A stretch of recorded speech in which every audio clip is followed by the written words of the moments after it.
افغانستان آپ سے مایوس ہے، وہ آپ کے ساتھ کوئی رابطہ کرنے کو تیار نہیں ہے۔ ایران آپ کے مقابلے میں ہندوستان کی لابی میں چلا گیا ہے۔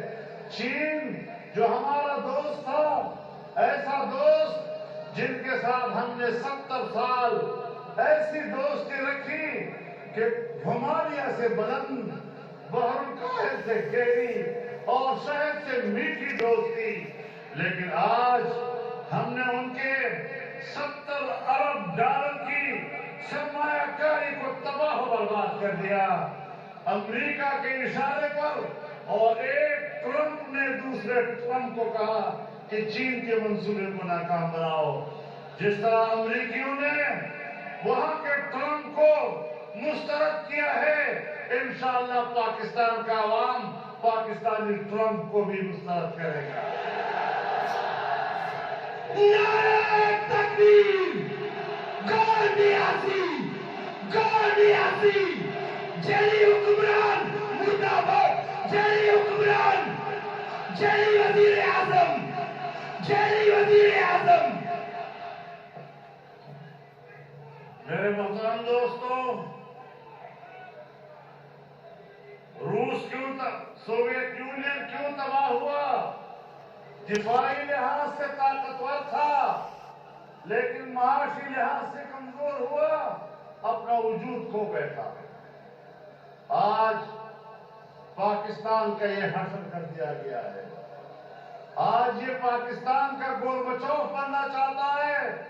جس طرح اس کی غلط روش نے اور غلط پالیسی نے سوویت یونین کا خاتمہ کیا، آج یہ پاکستان کا خاتمہ کرنا چاہتا ہے۔ عجیب بات یہ ہے کہ سیاستدانوں کو کہتا ہے کہ یہ مجھ سے این آر او چاہتے ہیں، بدامون این آر او والی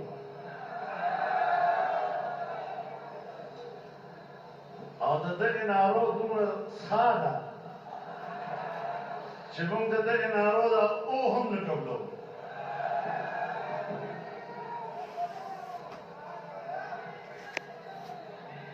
دته بس این آر او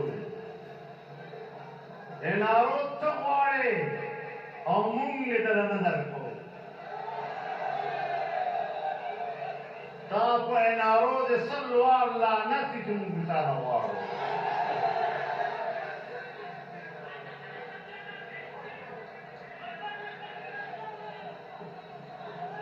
تو میرے محترم دوستو، جو حکومت سیاسی طور پر ناجائز، جس کی کوئی حد اقتدار موجود نہیں، جو کارکردگی کی بنیاد پر نااہل معاشی قاتل ہے پاکستان کا، آج ناکام خارجہ پالیسی کہ نہ تو آپ پر امریکہ اعتماد کرنے کے لیے تیار ہے، نہ آپ پر چین اعتماد کرنے کے لیے تیار ہے۔